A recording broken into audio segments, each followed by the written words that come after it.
Great. Welcome to this session. Hello, everybody. My name is Esmeralda Cardenal, and I'm the Managing Director and MBA and Graduate Admissions Consultant at Accepted.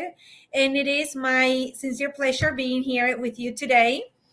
Thank you, first of all, to Jima Club and to Abhijit for having me here. I love spending time with prospective applicants.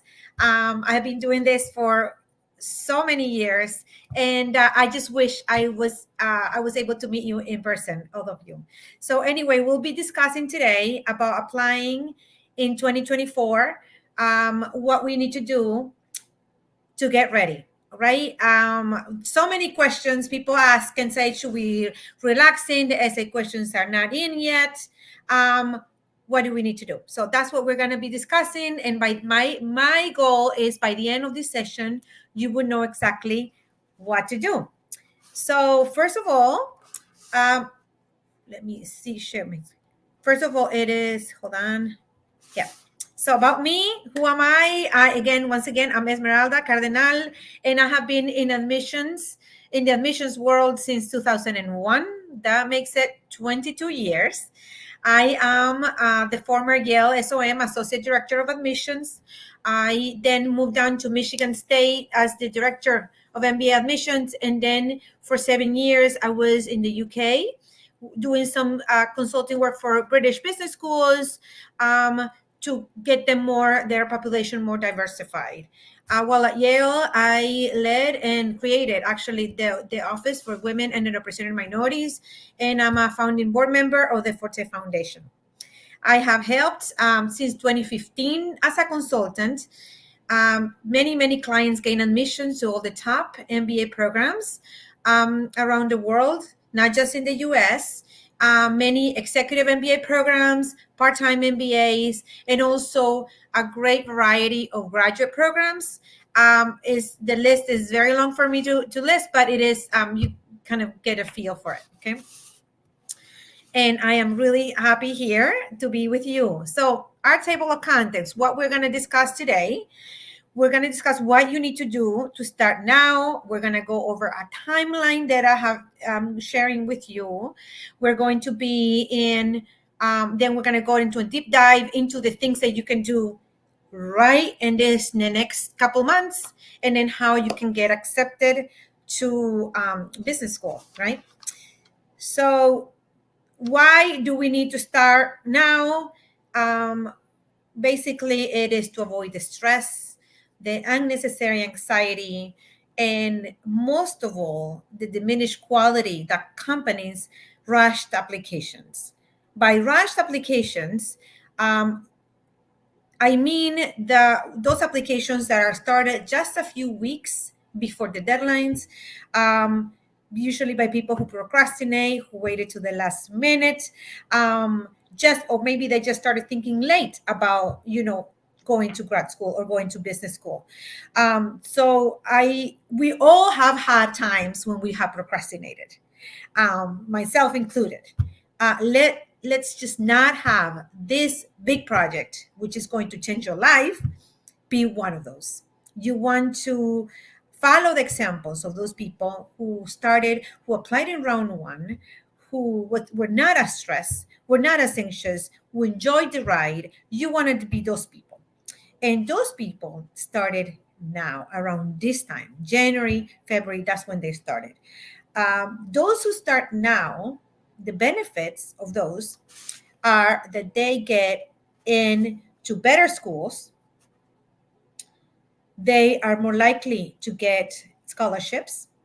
They are more likely to get to be prepared when they start right away, and they're more prepared to start business school when they arrive on campus, and they are better equipped for the jobs and internships search that starts frequently even before they set foot on campus. So instead of scrambling to get all the essays and everything like that, they have time to think about their goals, to think about the companies they want to interview with and whatever, et cetera. So when they arrive on campus, they're prepared. They are really ready to start living the life in business school.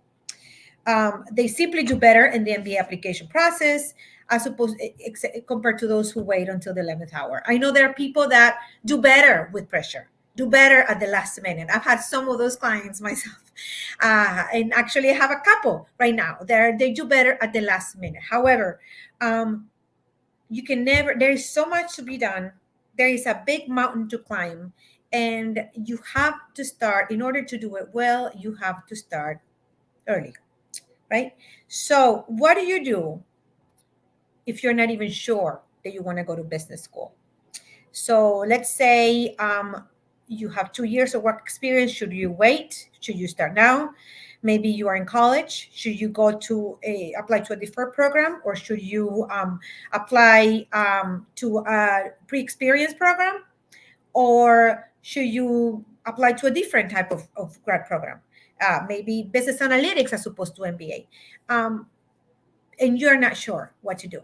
So take our MBA admissions calculator quiz. That's the QR code.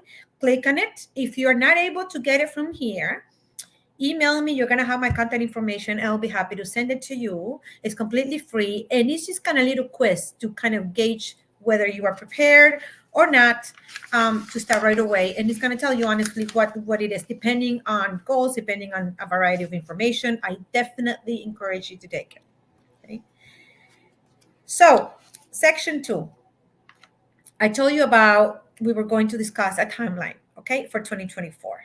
And that should be, my goal is to make it easy for you to kind of clarify what you should be doing each month of the year. So try to get a pad of paper, try to get, or even in your screen, or record a session like this session so you can go back to it, share with your friends. The information that I'm going to be sharing here is going to be very valuable. It's something that we get right now in this session, this month. We get so many consultations that we give. And this is the very number one question. What should I be doing now? What should I be doing now? You are going to hear about that. If you know somebody who is applying to business school who might not be listening to this, share with them.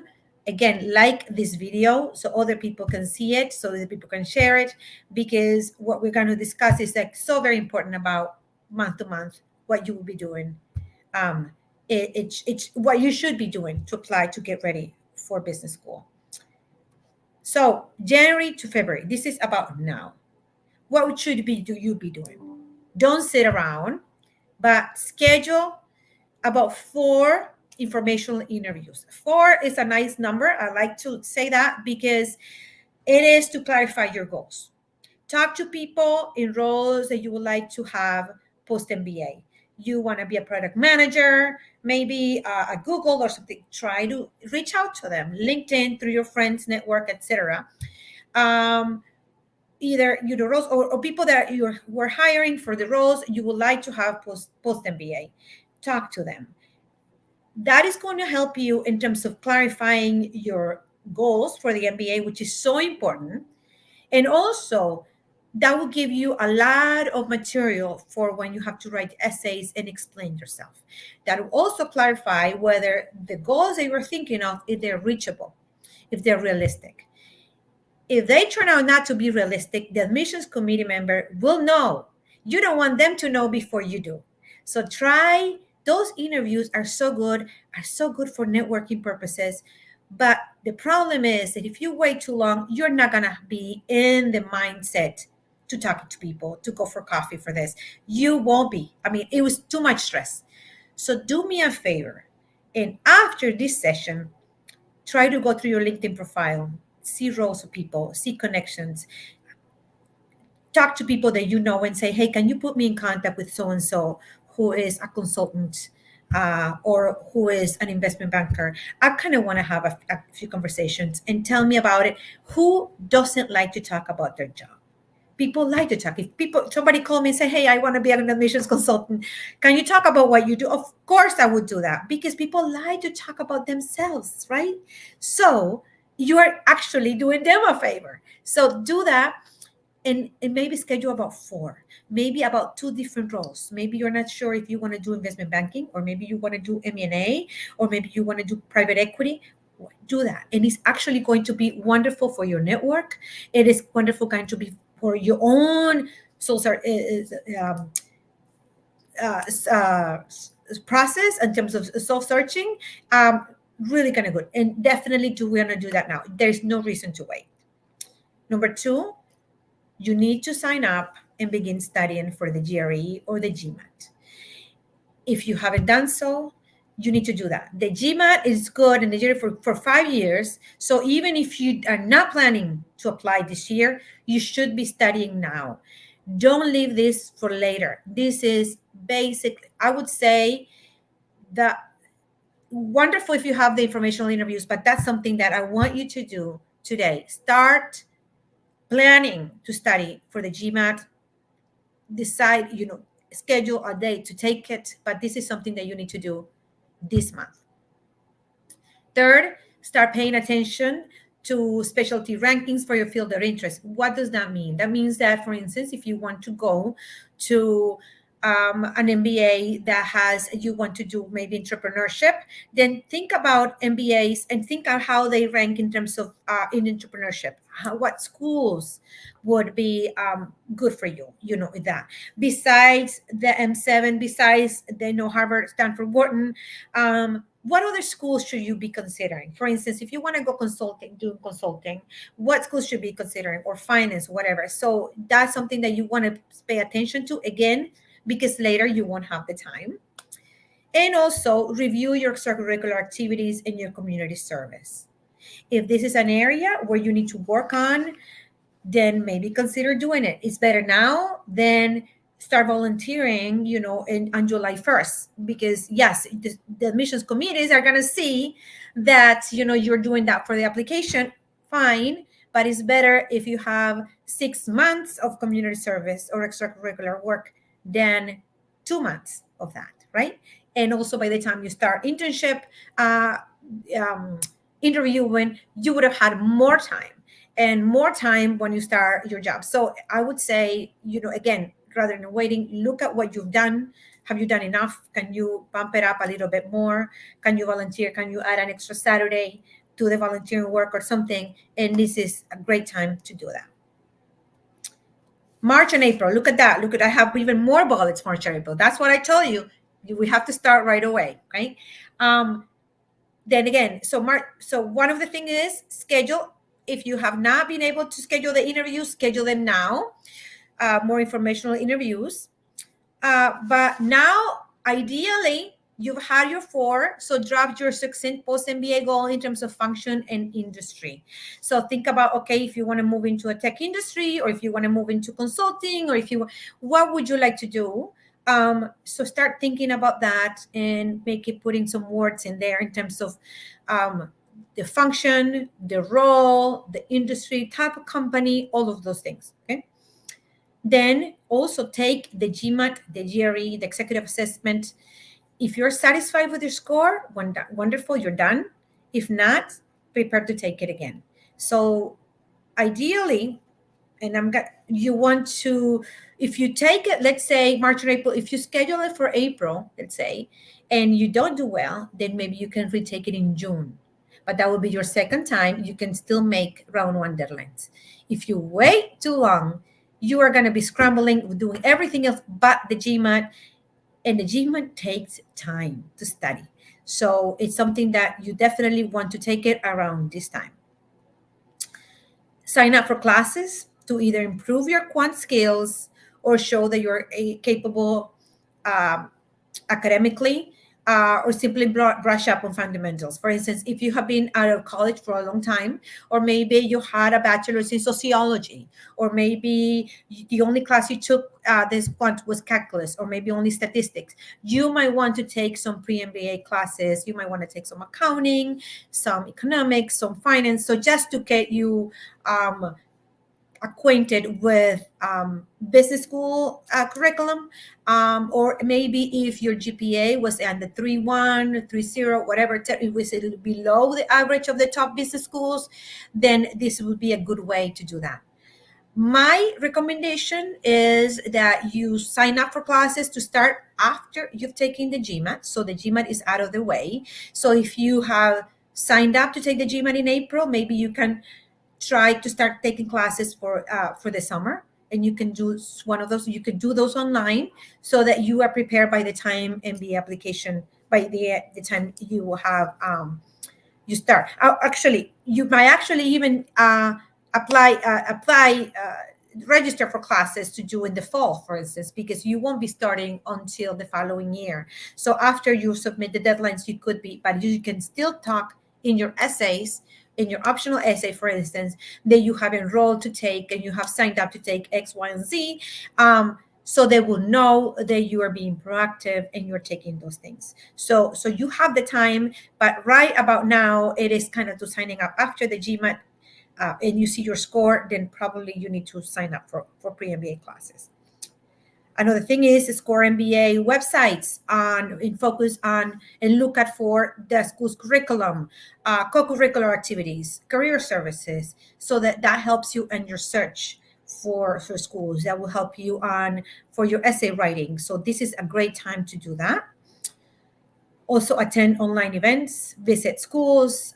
You want to go when classes are in session. I remember when I was at Yale, I was managing the admissions visitor center. And this was a time when we were always very busy, getting a lot of people that were thinking about applying in round one, and they would come and visit us when the students were in session. It was great. It was great because they would have much better experience than the ones that came in the summer. And also jot down notes, have a pad of paper or in your phone, and ideas for your essays. Maybe you are working on a special project at work. Maybe write the details of some of those things that you've done so that you don't forget later. You could do that now. Just roughly, very, scratch paper in terms of what to write, nothing polished, but start working on your resume. Definitely working on your resume, updating that resume, making sure that is MBA application driven. Maybe this is when the time when maybe start working with a consultant around now, especially that application packages are start to finish. It's not like they, at least are accepted. They are not going to be expiring on you during the application season. So you could start around this time so that you can get the consultant to help you with the resume. So those are the things to do in March and April. Then we come to May, and you want to attend MBA fairs, school receptions, either in person or remotely. Definitely very good. Shaking hands, getting to know more the schools, especially the ones that you're most interested in. Get started on your applications for sure. Essay questions, a lot of the top schools, essay questions come out in May. So you want to be able to start on them as soon as they come out. Thoughtfully fill out those boxes. That's when they open. The application opens usually in May, and you can start by boxes. I mean the short answer questions that you need to fill out. You don't want to leave those to the end. It's actually quite a bit of time. A lot of my clients have said, actually, I didn't know that I had so much writing to do besides the essays. There's so many little short answer questions, so many little things that you have to write. For instance, reasons for leaving this job, roles and responsibilities of this job, extracurricular work, aligning your community service or your extracurricular in orders of importance, and describe each one. It's quite a bit, and there is no reason to wait. You can actually start writing those and working on those, creating an account with those, because also that way you're able to receive news from the schools. Your information is in invitations to events in near your area, etc. So there is no reason to wait on those. And then, of course, the elephant in the room: draft, write, revise, edit, write again, proof again your essays. This is when you start writing the essay process, and it should be steadily throughout the summer. Finally, you also want to do during this time is your letters of recommendation. So choose and approach your recommenders, I would say around June. So they have a couple times, a lot of your employers might go on vacation or whatever, but then you're giving them about 3 months to actually 2 months to write the letters of recommendation, which is a sensible amount of time. You want to give your recommenders necessary information. So for instance, in June, you asked them, would you be willing to write a letter of recommendation for me? I will be applying to this and these programs, etc. Then give your recommenders any necessary information. By that, I mean your resume. And that's why you needed to have it completed beforehand. The deadlines for the schools that you're applying. And also maybe some bullet points of what you've done. Like I tell my clients, and I actually review this for them, is give your recommenders some examples. People tend to forget that what you've done. I mean, employers tend to forget details, but they have to write examples in the letters of recommendation. So to help them, you might be able to give them some bullet points of things that you have done, just to remind them of different examples that they could use in the letters. And then also, of course, remind them regularly about the deadlines as needed. I didn't put that in the slide, but I usually tell my clients that once they have sent that letter recommendation, you should send them a gift, a bottle of wine, their favorite maybe a gift card for their favorite coffee place or something, just as a gift of appreciation, because it is a big ask. They're doing, they're writing a letter recommendation for this type of things. It is much bigger than a letter for employment because it is more extensive. And so you want to be appreciative of that. Then all year long, what you need to do, network and research. You can do that while you're taking breaks, right? All of the time.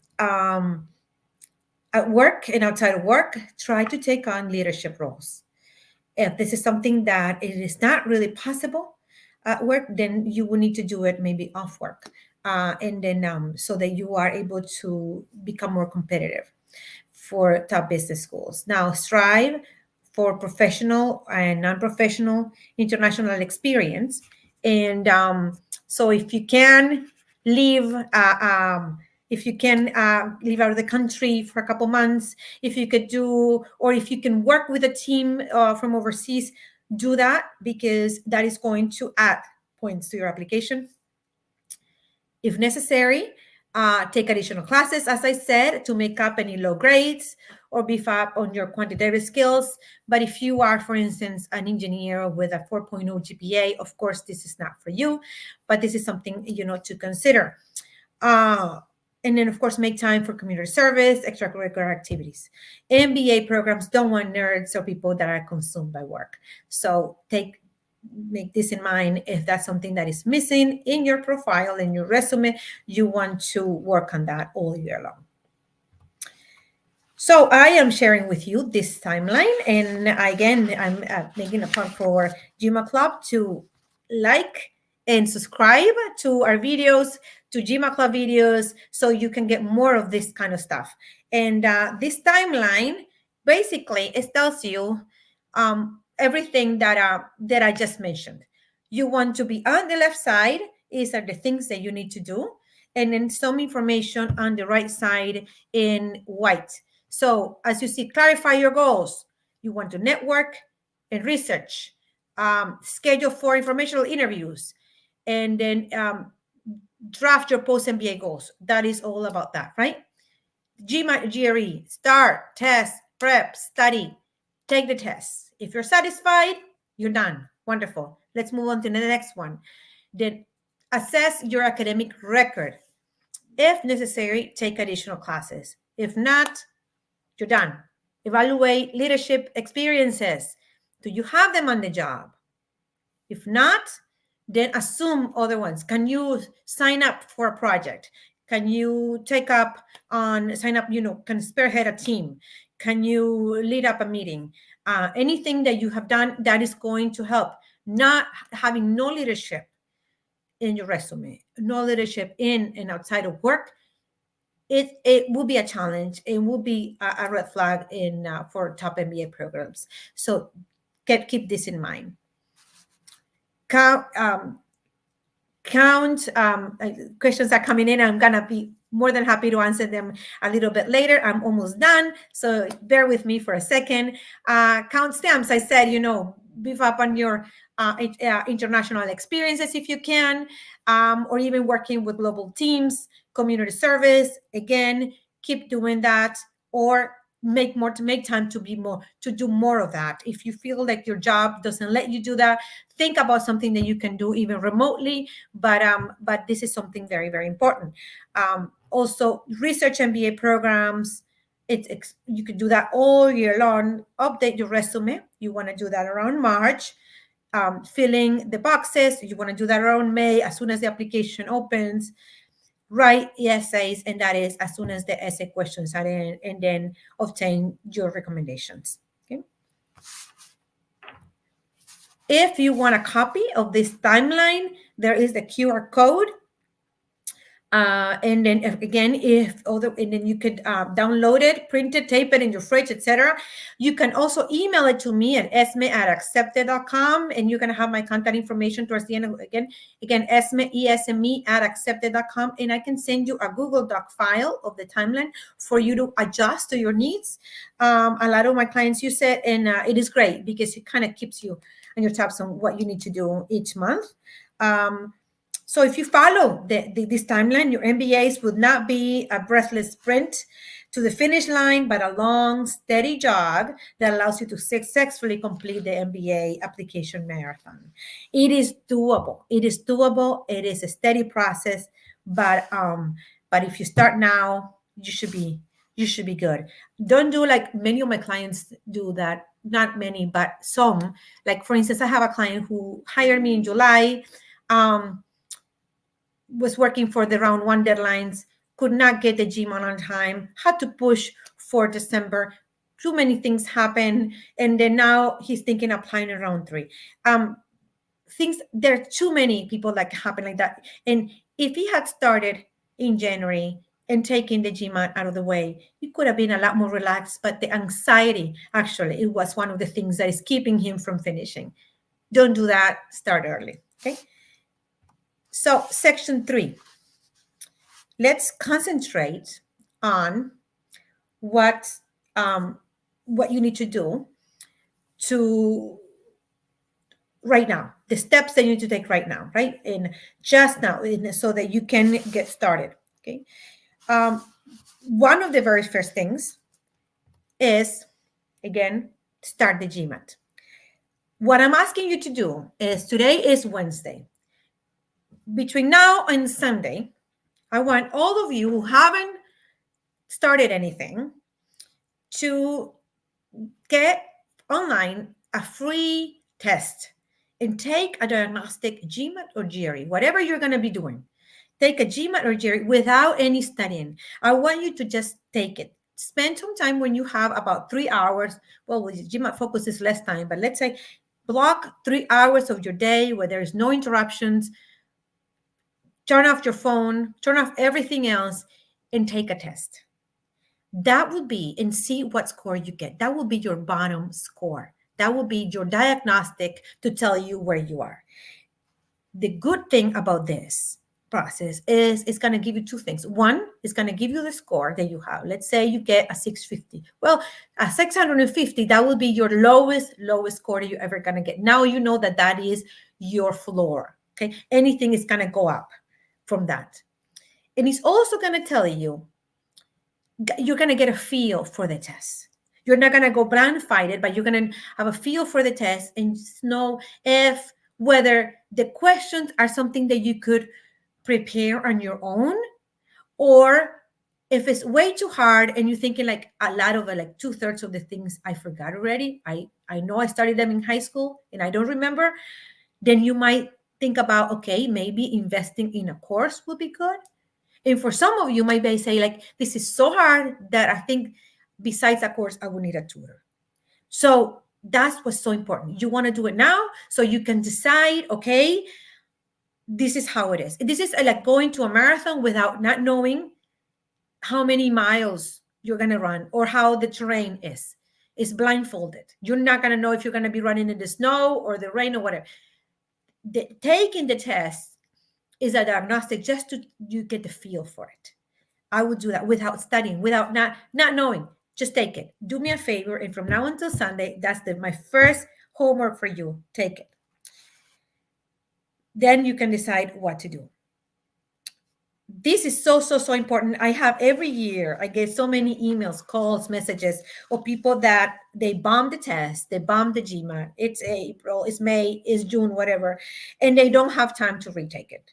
They are torn between applying to the programs they really want to attend, but where their test score and perhaps other elements is less than competitive, and or applying to programs where they're competitive but they are not really willing to go to.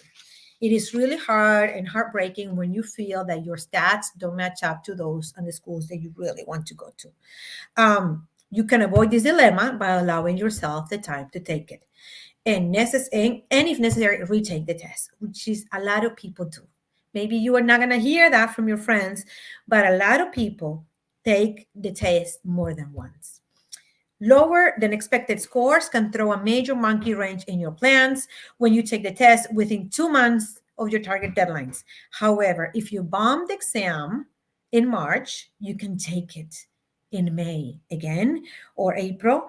And then even, yes, I would say if you bomb it in March, you can take it in May, and you can take it again in July and still apply in round one. I fully realize applying to programs that do not require exams, the tests, can be very appealing, right? Think of all the time and money that you will save, not to mention the exam fees, the stress, the anxiety, everything that comes with it. But for some applicants, those GMAT waivers are fantastic. However, if your profile lacks evidence of your quantitative ability, or if your undergraduate performance will not give an application reader confidence that you can perform in a demanding graduate program, acing the GMAT or the GRE can really enhance the chances of acceptance. Furthermore, even if you have evidence of quantitative and academic excellence, a high test score not only would bump you up in terms of the possibilities of admission, but it also would increase the chances of a sizable scholarship. I've had clients with gain a $90,000 scholarship from a school, other ones with a full ride. It happens. And I know they wouldn't have gotten it had they not gotten a really high test score. So think very carefully about forgoing the exam or limiting yourself to programs where the exam is optional. Think about it, especially now in January. Think about it. You can do it. Once you do this, it's going to be out of the way, okay? Decide where to apply, the dartboard versus intent. So some applicants don't understand the importance of fit in the application process. They want a school that they want to go to because everybody goes to, or everybody says that they want to go to. Well, they might or might not have a specific goal or reason for pursuing that, and they really could just as easily be throwing darts at a list of schools to determine where to invest their money or their time. Don't be those people. You want to consciously think about schools that match your profile, have some rich schools, have some power, and have a couple of safeties. The superficial approach could lead to rejection or very expensive mistakes. So you want to make sure that you're applying to schools where there is a strong fit. If you feel there is a strong fit for that particular school, chances are the admissions committee will see it as well. And that's when the admission comes in, and sometimes a scholarship.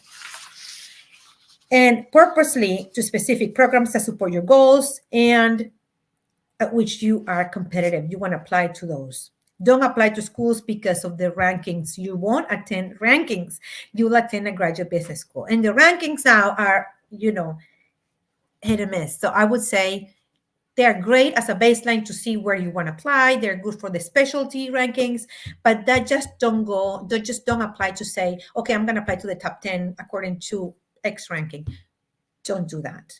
Really be more careful and more purposeful in your research. So writing and rewriting requires time. I can tell you this because I have been doing this for a living for 9 years. It requires time. You need to write, put it to rest, come back the next day, write some more, put it to rest, come back the next day. You can't do it in one go. This is not like a test that you can crash in or just pull an all-nighter. You can't do that with writing because writing that goes like that, it gets sloppy with messages, with messages, confusing messages, etc., and all sort of mistakes. I was reading an application couple I think it was last week from a client who had been rejected to Berkeley. And she sent me the application, so I wanted to see what was wrong, the application, and she was wanting to apply to another school.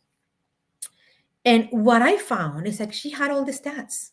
She had an almost perfect GMAT. She had a 4.0 GPA. She had an incredible work experience. But the reason why she got denied was because her writing was sloppy.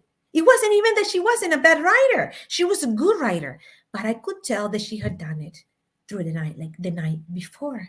So I called her up and I asked her, and I said, what did you think happened? And she said, well, I don't know. It could have been that I rushed. And I go, that's exactly what I saw. Okay. So writing and rewriting takes time. You can't just do one version of the essay, a couple of versions, and then send it over. You need to do it and do it again and rewrite and show it to somebody else, and hopefully even work with a consultant, because that it's gonna pay for itself. Like that's what I tell my clients. This investing in the service is going to pay for itself, because you are going to get into better schools. You're going to get scholarships. So within months, this is part of your application journey. It is so competitive out there.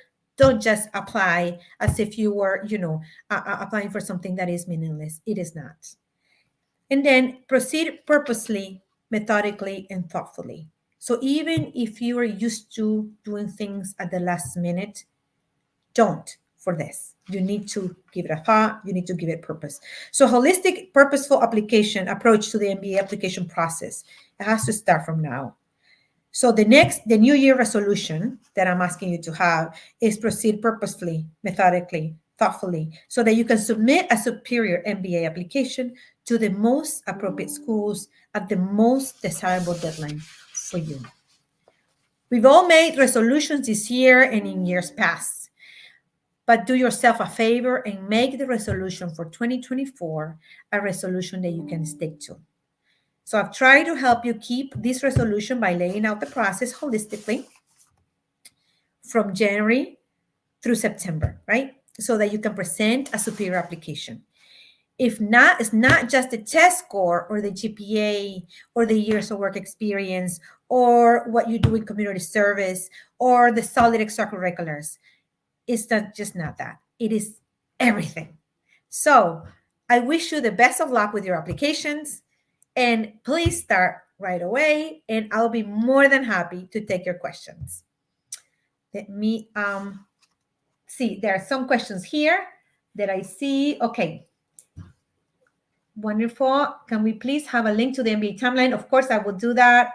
And of course, like this video and this presentation, and share it with your friends so others can see it.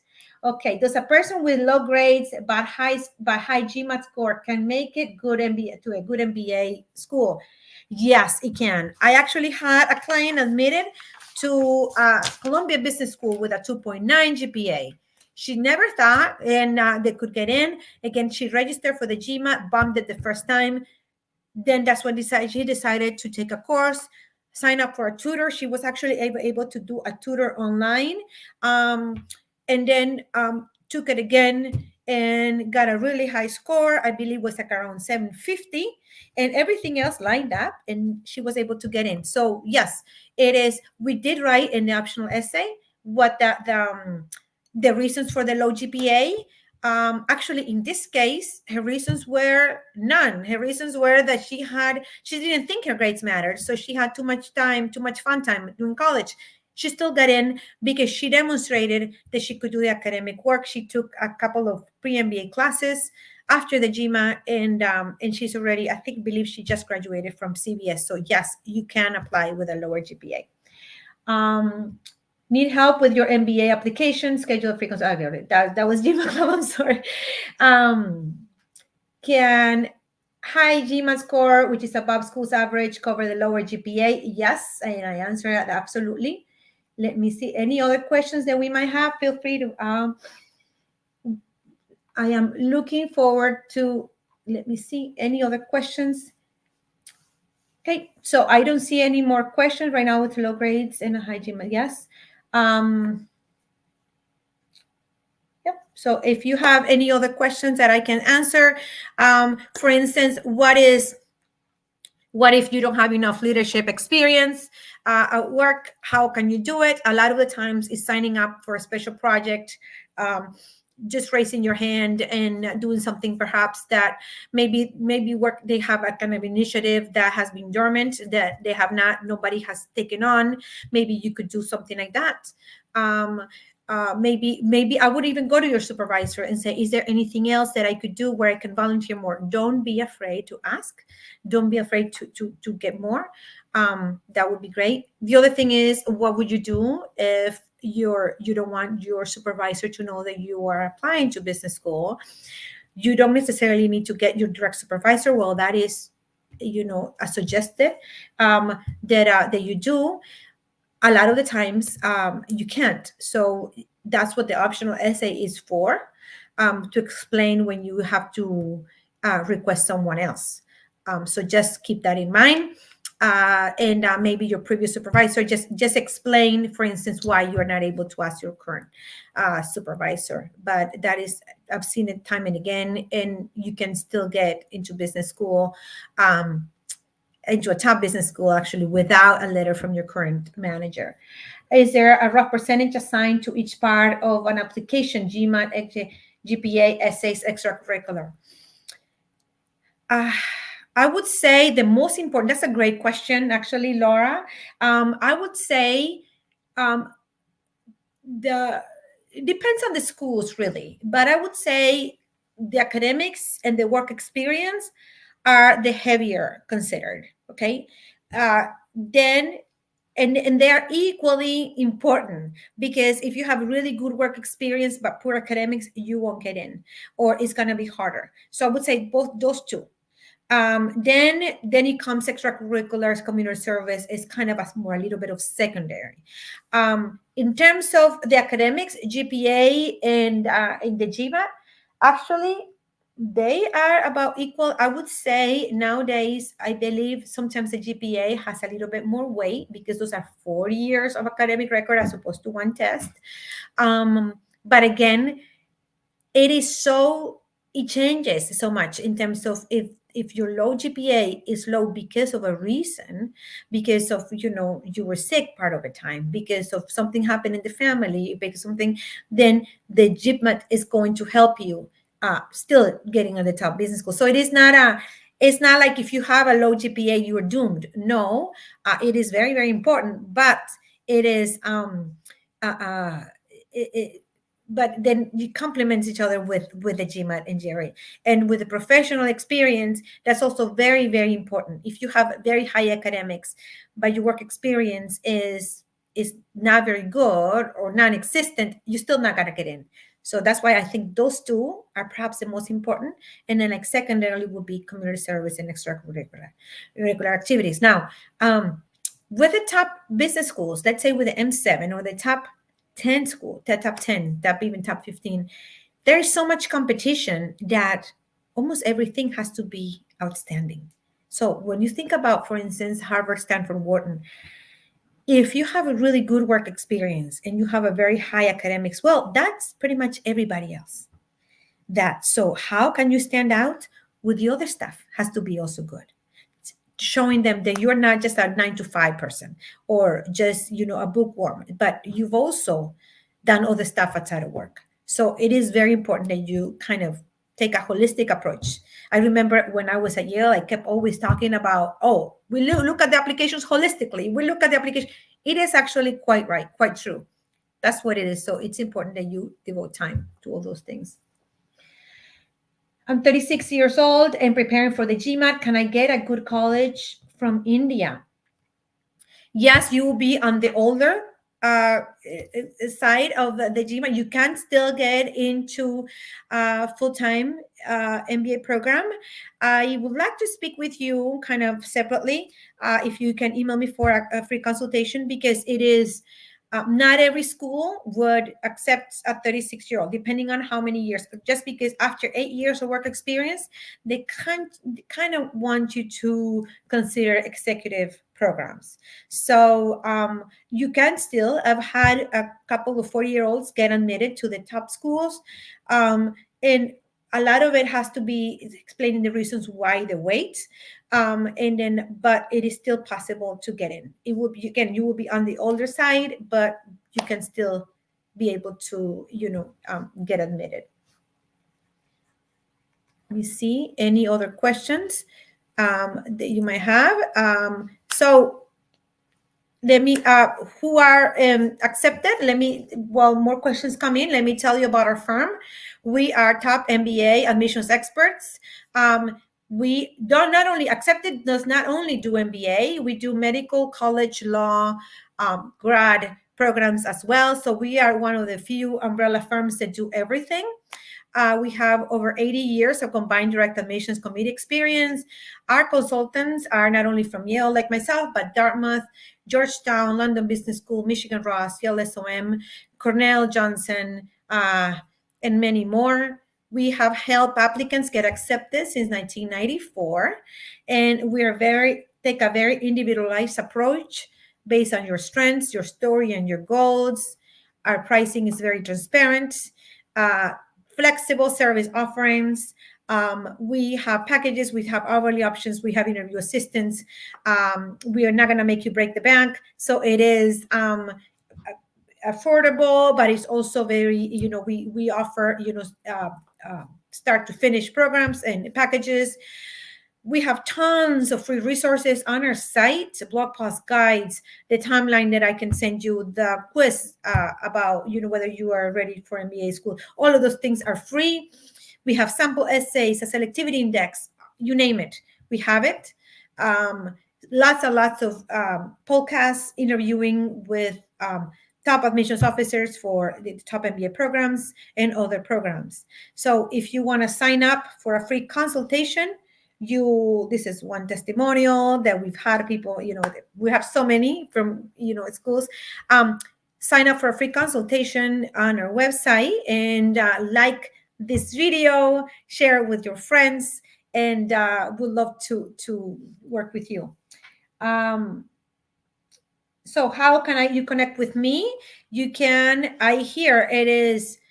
you can sign up for a free consultation here, use this QR code, and you can ask for me there, like say a consultant, and I put my name in it. My name is Esmeralda Cardenal, or you can just put Esme and ESME, and that will be good.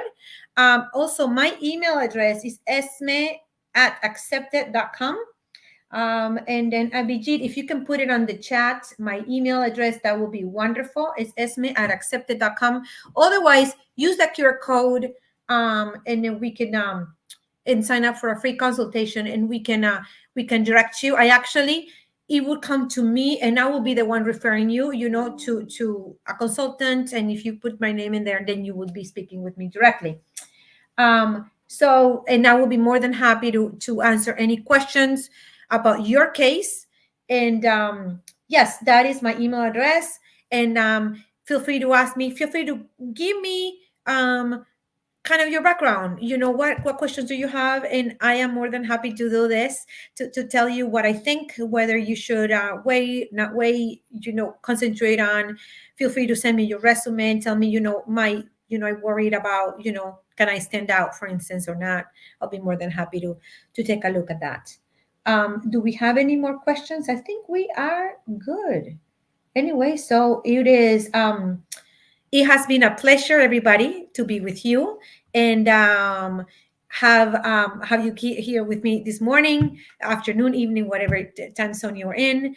Thank you so much for having me, GMA Club. Again, like this video if you liked it. Just click, thumbs up, and then it was been wonderful to have you.